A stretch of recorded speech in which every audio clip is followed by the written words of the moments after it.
नगर, मैं Dinesh, physics faculty आपके सामने सर्कुलर मोशन का नेक्स्ट एपिसोड लेकर के आ रहा हूँ। आज हम लोग पढ़ेंगे वर्टिकल सर्कुलर मोशन के बारे में। आज हम सीखेंगे वर्टिकल सर्कुलर मोशन के कॉन्सेप्ट के बारे में, अच्छे से समझेंगे वर्टिकल सर्कुलर मोशन क्या होता है क्या नहीं होता है, उसके बारे में आपको समझना है, बहुत अच्छे से समझना है, ठीक है ना। ये वर्टिकल सर्कुलर मोशन आने से पहले आपको वर्क पावर एनर्जी बहुत अच्छे से आना चाहिए। लेक्चर को देखने से पहले आपको सबसे पहले नोटबुक और पेन जरूर लेकर के बैठ जाइएगा, तभी आपको अच्छे से समझ में आएगा, नहीं तो आपको अच्छे से समझ में नहीं आएगा, ठीक है। सो सबसे पहले आप लोग हेडिंग डाल लीजिए अपनी नोटबुक में, वर्टिकल सर्कुलर मोशन। तो हेडिंग डालें सभी लोग, वर्टिकल सर्कुलर मोशन। तो वर्टिकल सर्कुलर मोशन। तो वर्टिकल सर्कुलर मोशन में क्या होता है, सबसे पहले हमें ये देखना है वर्टिकल सर्कुलर मोशन में होता क्या है। वर्टिकल सर्कुलर मोशन हमें दो तरीके से हम करा सकते हैं। मान लीजिए यहां पर ये कोई पार्टिकल होगा, यहां पर हमने किसी पॉइंट पर फिक्स कर देंगे, तो एक बार हमने यहां पर एक कोई पेंडुलम ले लिया और इस पेंडुलम को हम ऐसे करके पूरा घुमाएंगे, तो ये सर्कुलर मोशन करेगा। दूसरा केस ये हो सकता है कि ये स्ट्रिंग की बजाय क्या हो सकती है, रॉड हो सकती है। तो हमें सबसे पहले वर्टिकल सर्कुलर मोशन को जानने के लिए हमें दो केस आना चाहिए। सबसे पहला केस है वो हमें आना चाहिए रॉड, और इसके बाद में हमें स्ट्रिंग वाला केस आना चाहिए, ठीक है ना। थोड़ा सा रॉड वाला जो केस है, रॉड वाले केस में क्या होगा कि अगर हम इस रॉड को या इस स्ट्रिंग को हम लेते हैं यहां से इस जगह पर ले गए और छोड़ दिया, तो दोबारा फिर ये पीछे वापस आ जाएगा, और थोड़ा सा और हमने यहां तक पहुंचाया, और इसके बाद में क्या है, पीछे वापस स्ट्रिंग आएगा नहीं आएगा, ये यहीं से स्लाइड हो जाएगा, और स्लाइड होने करके बाद में ये पैराबोलिक पाथ पे चल जाएगा। अगर यही रॉड हो तो रॉड भी अगर यहां तक पहुंचा दे तो दोबारा फिर पीछे वापस आ जाएगी, समझ में आई बात आपको। तो इसलिए रॉड के जो कॉन्सेप्ट हैं वो थोड़े से इजी होते हैं, कंपैरेटिवली हमारे पास में इजी कॉन्सेप्ट होते हैं कंपैरेटिवली द स्ट्रिंग कॉन्सेप्ट के, ठीक है ना। और स्ट्रिंग के कॉन्सेप्ट जरा थोड़ा सा कॉन्सेप्चुअल होते हैं, ठीक है ना, कॉन्सेप्चुअल होते हैं। तो अगर हमें स्ट्रिंग का केस समझ में आ जाएगा तो हम रॉड का भी केस जान लेंगे। तो सबसे पहले हम एक बार देख लेते हैं कि ये मान लीजिए हमारे पास में एक कोई, हम सबसे पहले जो जानने के लिए जा रहे हैं वो स्ट्रिंग वाला केस है। तो केस फर्स्ट डाल लीजिए आप, केस फर्स्ट डाल लीजिए, हम जानेंगे स्ट्रिंग के बारे में। स्ट्रिंग के बारे में जो हमें केस है वो केस क्या कहता है, देखिए ये हमारे पास में यहां से हमने बॉब को फिक्स कर दिया होगा, ये होगी आपकी स्ट्रिंग, और इसके पास में कुछ एम मास है बॉब के पास में, ठीक है सर। अब चीज को समझने की कोशिश करिएगा, ठीक है ना। अब समझेंगे क्या आपको, हम अगर इस एम मास के बॉब को हम किसी एंगल थीटा पर पहुंचा देते हैं, किसी एम मास के बॉब को हमें थीटा एंगल पर पहुंचाना है, और हमने यहां पर क्या वेलोसिटी देनी होगी, तो पहला क्वेश्चन यही बनता है, ठीक है ना। और यहां तक जाएगा और फिर पीछे वापस आ जाएगा, तो हमें यही डी नॉट की वैल्यू क्या करनी है, फाइंड आउट करनी है। तो कैसे फाइंड आउट करेंगे वो हमको दिखना है। तो देखिए आप सर जी, हम इसको ऐसे फाइंड आउट करेंगे, जैसे मान लीजिए ये है आपका एम मास का बॉब, तो नीचे क्या लगेगा आपका एम जी, नीचे लगेगा आपका एम जी, और इसके बाद में इधर की तरफ क्या लगेगा आपका टेंशन लगेगा, और इधर की तरफ अब ये टेंशन जनरेट कौन कर रहा होगा, ये एमजी भी तो जनरेट कर रहा होगा, समझ में आई बात आपको। देखो सर समझने की कोशिश करिएगा, यहां पर ये एंगल कितना होगा, थीटा, तो एक कंपोनेंट ये हो जाएगा आपका एमजी कॉस थीटा, और एक है ये टेंशन, ठीक है, इधर लगा, और ये एक कंपोनेंट ये आ जाएगा एमजी साइन थीटा, जो इसको क्या दे रहा होगा, स्पीड दे रहा होगा।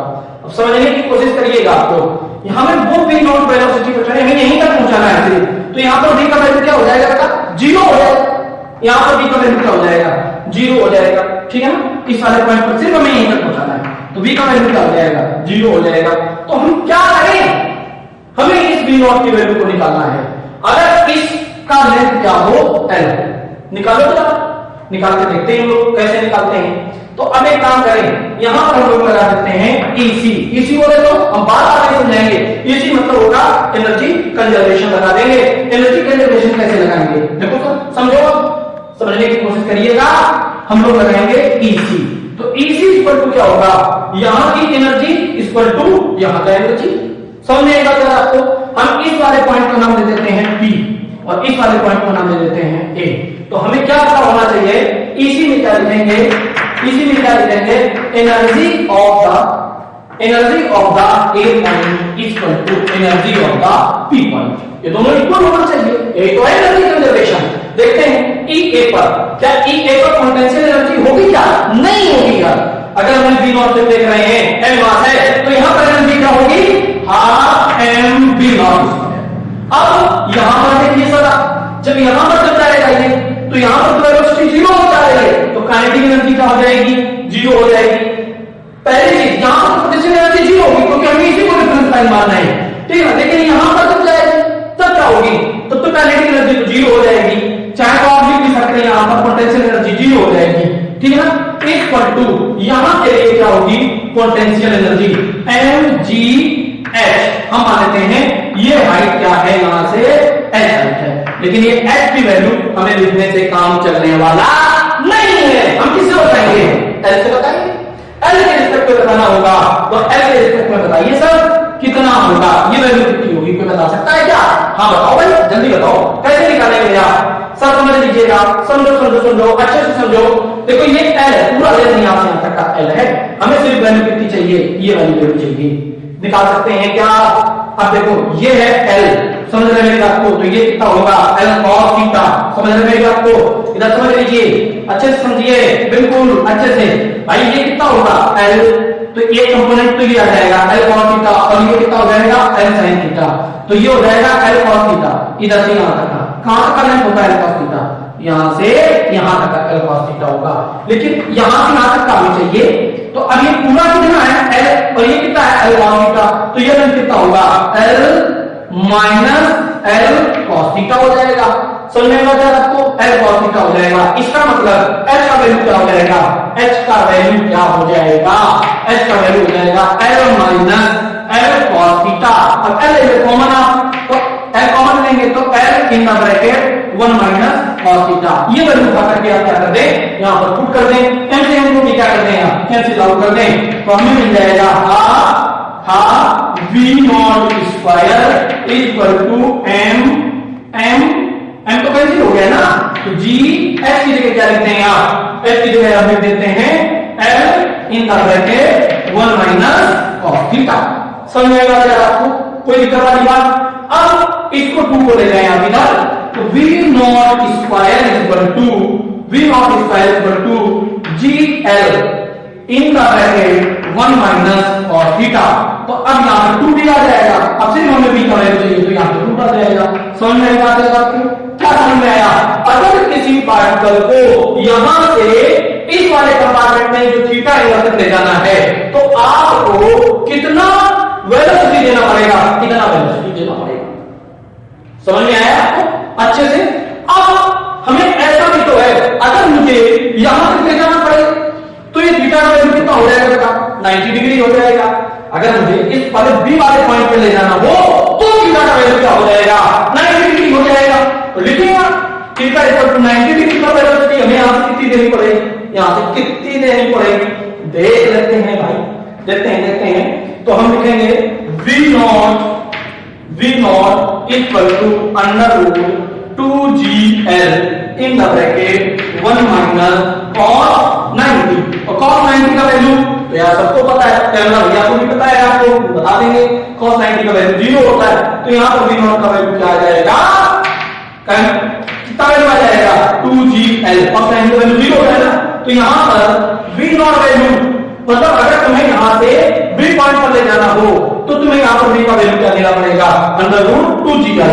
कोई दिक्कत वाली बात? अगर थीटा का वैल्यू 60 डिग्री रख दें, अगर थीटा का वैल्यू 60 डिग्री रख दें तो कितना आएगा, अगर थीटा का वैल्यू 60 डिग्री रख दें, देखो भाई यहां पर रखो 60 डिग्री रखो, तो 60 डिग्री का वैल्यू क्या होता है, 1/2 होता है। कितना होता है, 1/2, 1 - 1/2 कितना हो जाएगा भाई, 1 माइनस 1/2 कितना हो जाएगा? 1 माइनस 1/2 मतलब एक में से आधा हटा दो, 1 रुपया में से 50 में से हटा दो, कितना आ जाएगा? 50 से आ जाएंगे, मतलब हाफ आ जाएगा, और हाफ या हाफ यहाँ पे 2 क्या हो जाएगा? Cancel out. एक बात देख लो, हम तुम्हें दिखाते हैं जादू की झप्पी, इसको बोलते हैं फिजिक्स, इसको बोलते हैं फिजिक्स। 1 माइनस cos 60 का वैल्यू 1/2, तो यहां पर क्या करोगे तो क्या आ जाएगा? 1/2 तो 2 से 2 क्या हो जाएगा? कैंसिल आउट कर, v नॉट इक्वल टू क्या आ जाएगा? gl। समझ में आएगा आपको? gl समझ में आएगा, कोई दिक्कत वाली बात। लेकिन ये वाली जो v नॉट का जो फार्मूला है वो सिर्फ कहां तक के लिए वैलिड है? थीटा इक्वल टू 0 से लेकर करके थीटा इक्वल टू थीटा की वैल्यू 90 से क्या होना चाहिए? मतलब आप ऐसा बोल सकते हैं 0 से 90 के बीच के लिए वैलिड है।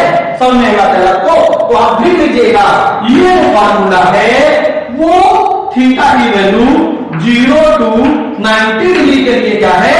वैलिड है।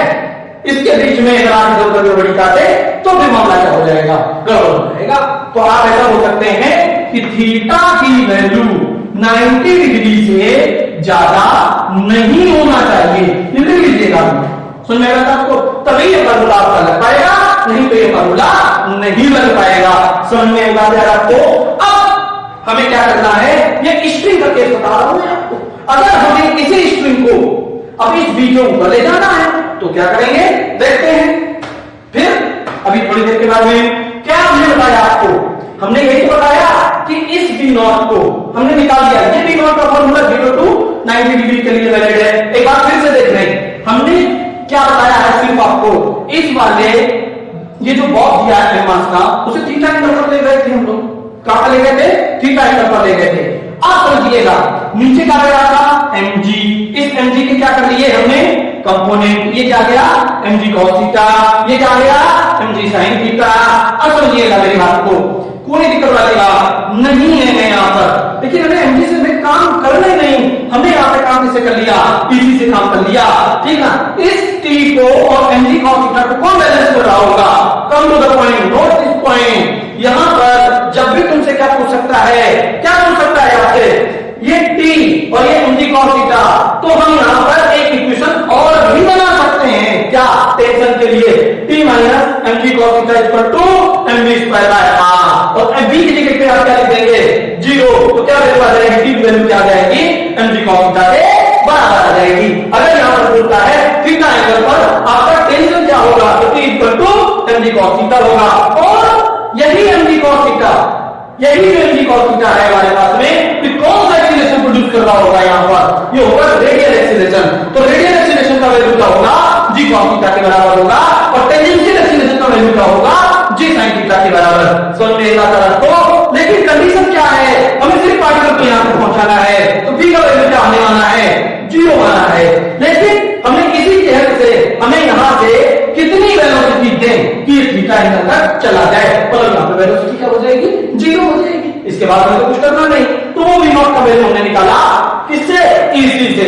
इसी क्या है? Energy conservation. एनर्जी कंजर्वेशन क्या है? E इक्वल टू जो भी माना है, E भी माना है, तो यहां से kinetic energy plus potential energy, यहां की kinetic energy plus potential energy, उससे हमने फार्मूला निकाल लिया। कोई दिक्कत वाली बात? ये निकाल लिया हमने, बताया इक्वल टू 90। अगर हमें यहां तक ले जाना है तो हमें इतनी वेलोसिटी लेनी पड़ेगी, और अगर हमें 60 डिग्री तक ले जाना है तो हमें कितनी वेलोसिटी देनी पड़ेगी? लेकिन ये फार्मूला सिर्फ किसके लिए वैलिड है? 90 डिग्री से कम के लिए वैलिड है, नहीं तो ये फार्मूला नहीं वैलिड है। ठीक है ना? बाकी और आपको फिर कॉन्सेप्ट में आपको बता दिया गया होगा। दूसरी चीज, हम इसी पार्टिकल को अगर यहां तक ले जाए तो क्या होगा? तो क्या होगा? क्या होगा बताइए? क्या होगा? आप लोगों ने जैसा भी देखा स्ट्रिंग वाले केस में आपको समझ में आ गया होगा कि ये जो b की वैल्यू है वो 0 to 90 के लिए ही वैलिड है। लेकिन अब इसी स्ट्रिंग में अगर मुझे इसी स्ट्रिंग से इस बॉक्स को पहुंचाना हो यहां पर, तो क्या करेंगे? बताइए आप क्या करेंगे? तो अब मैं इधर वाला ये सारा सिस्टम क्या कर देता हूं? रफ कर देता हूं। इसको भी इसी तरीके से निकालेंगे जैसे उसको निकाला, बहुत अच्छे से निकालेंगे। समझ में आ जाता है आपको? तो अब एक काम करिए यार, हमें यहां तक पहुंचाना है तो पहुंचा दो, ये पहुंच गया। समझ में आएगा क्या आपको? तो अब यार एंगल हम लोग ये वाला नहीं लेंगे, हमें लेना चाहिए तो एक्चुअली ये वाला, लेकिन हम लोग ये एंगल नहीं लेंगे। हम लोग थोड़ा सा अपनी चीजों को सुविधा बनाने के लिए हम लोग ये वाला एंगल लेंगे, ठीक है? ये वाला एंगल, ये वाला, ये हमने थीटा माना है, इसको क्या मानते हैं हम? इसको मान लेते हैं अल्फा। समझ में आता है आपको? इसको मान लिया एंगल अल्फा, कोई दिक्कत वाली बात? अच्छा आप एक चीज ये बताइए जरा, हमें सिर्फ यहीं तक पहुंचाना है, तो नीचे क्या लग रहा होगा बेटा आपका? mg लग रहा होगा, कोई दिक्कत वाली बात? आप देखिए सर, समझने की कोशिश करिएगा, बिल्कुल अच्छे से समझने की कोशिश करिएगा। अब ये एंगल भी कितना होगा? अल्फा होगा। तो एक कंपोनेंट तो या ये आ जाएगा, ये वाला, ये कितना आ जाएगा? mg cos alpha, mg cos alpha, और ये कितना हो जाएगा? mg sin alpha. समझ में आती है आपको? और हमें यहां तक ले जाना है, तो अब एक चीज ये देखिए बेटा, यहां से यहां तक जब ऊपर जाने लगेगी स्ट्रिंग, तो उसमें टेंशन क्या होने लगेगा? कम होने लगेगा, क्योंकि यहां से यहां तक जो टेंशन को कम नहीं होने दे रहा था, वो कौन नहीं कम होने दे रहा था? mg cos theta. लेकिन अब तो mg cos थीटा खुद ही किधर आ गया? ये वाला जो कंपोनेंट है, ये देखो धीमे धीमे क्या होगा, ये इधर की तरफ अंदर की तरफ बढ़ गया, इधर आ गया टेंशन को, तो टेंशन भी इधर, तो यहां पर टेंशन क्या हो जाएगी? क्या जीरो हो जाएगी? वैसे अगर मैं मान लो अभी थोड़ी देर के लिए मान लेता हूं, यहां पर लगेगा टी। समझ में बात है आपको? अब समझने की कोशिश करिएगा कि यहां पर हमें पहुंचाना है पार्टिकल को, तो यहां पर अगर इसे क्रॉस करना है, या टेंशन देख लीजिए, समझ लीजिए पहले इन सब चीजों को समझना बहुत जरूरी है। अब यहां पर इसको कौन बैलेंस कर रहा होगा? यहां पर बैलेंस कर रहा होगा centrifugal force. Centrifugal force, centrifugal force को हम क्या लिख सकते हैं? mv square by r। मैं मान लेता हूं कि v, यहां पर जो वेलोसिटी है वो क्या है? v है। अगर हमें यहां से क्रॉस कराना है, तो यहां की अगर मैं इक्वेशन लिखना चाहूं तो मैं क्या लिख सकता हूं? t प्लस, समझिएगा t plus mg cos alpha equal to mv square by r लिखे कि l लिखे? बताओ, l होगा ना, mv स्क्वायर बाय l होगा। और हमने बताया यहां पे टेंशन क्या हो जाएगा बेटा आपका? जीरो हो जाएगा, ठीक है ना? ये टेंशन में क्या बन गया? जीरो। तो हमें क्या मिल जाएगा? m से m क्या हो जाएगा आपका? कैंसिल आउट हो जाएगा, तो हमें क्या मिल जाएगा? g cos alpha equal to v square by l। तो l को लिया है यहां इधर, तो हमें v स्क्वायर इक्वल टू क्या मिल जाएगा बेटा? gl cos alpha. मतलब देखो हम सिर्फ यहीं तक लाए नहीं है, हम यहां पर वेलोसिटी हमने जीरो नहीं करेंगे। समझ में आ रहा? तो gl cos अल्फा हो जाएगा, तो v इक्वल टू क्या हो जाएगा बेटा आपका? gl cos alpha. इसको रूट में लिखते हैं, कोई दिक्कत नहीं था? gl cos alpha. अब जरा समझिएगा, यहां पर वेलोसिटी क्या होगी अगर मुझे इस वाले पॉइंट को क्रॉस करना होगा? तो gl cos अल्फा। समझ में आ गया आपको? अब जरा समझें थोड़ा सा और बातों को, हमें यहां तक पहुंचाने के लिए कितनी वेलोसिटी देनी पड़ेगी? तो वो v नॉट की वैल्यू हमें क्या करनी पड़ेगी? निकालनी पड़ेगी। इस पॉइंट का नाम क्या रखते हैं? बोलो सर, क्या नाम रखा? बोलो क्या नाम रखते हैं इसका? इसका नाम रख देते हैं हम, इसका नाम फिर हम रख देते हैं p डैश, ठीक है ना सर? तो यहां की एनर्जी और यहां की एनर्जी क्या रखते हैं? यहां की एनर्जी और यहां की एनर्जी क्या कर रहे हैं? कंजर्व कर ले, मजा आ जाएगा बिल्कुल। देखो तो बाई ईसी, समझ में आ गया आपको? ईसी तो समझ में आ गया होगा, ईसी किसे कहते हैं? Energy conservation. तो EEL इक्वल टू हम क्या लिखते हैं? EP dash. तो अब लो यहां की एनर्जी, यहां पर तो अब देखो यहां का kinetic energy plus potential energy, और यहां का kinetic energy plus potential energy, ठीक है सर? लेकिन हमें सिर्फ यहीं तक पहुंचाना है, तो यहां पर हमारी जो है एनर्जी क्या हो जाएगी आपकी? जीरो हो जाएगी। कौन सी एनर्जी जीरो हो जाएगी? हम देख लेते हैं, हमें यहीं तक पहुंचाना है ना, तो चलो देखते हैं, एनर्जी लिखते हैं हम लोग, जरा समझने की कोशिश करिएगा। हाफ mv नॉट स्क्वायर, ये हमें यहां तक पहुंचाना है। नहीं तो अब देखो अगर यहां पर वेलोसिटी खत्म हो गई बेटा ना, तो ये क्या कर जाएगा? स्लैब बन जाएगा। सुनने में आपको वेलोसिटी खत्म तो होगी नहीं, कैसे सेलेक्ट कर जाएगा, इस तरीके से सेलेक्ट कर जाएगा। ठीक है, अभी बताते हैं एक नया कॉन्सेप्ट बताएंगे आपको। ठीक है, तो आप अब यहां पर हमने वेलोसिटी क्या मानी है, v मानी है। ठीक है ना, तो क्या लिखेंगे r m v square plus mgh। अब देखो mdh नहीं, सब्जी मसाले में देख लेना, हम कर रहे हैं mgh की बात कर रहे हैं, तो हम लिखेंगे mgh की वैल्यू कितनी होगी बताओ यार भाई, h की वैल्यू कितनी होगी, बोलो बोलो मेरे समान खान।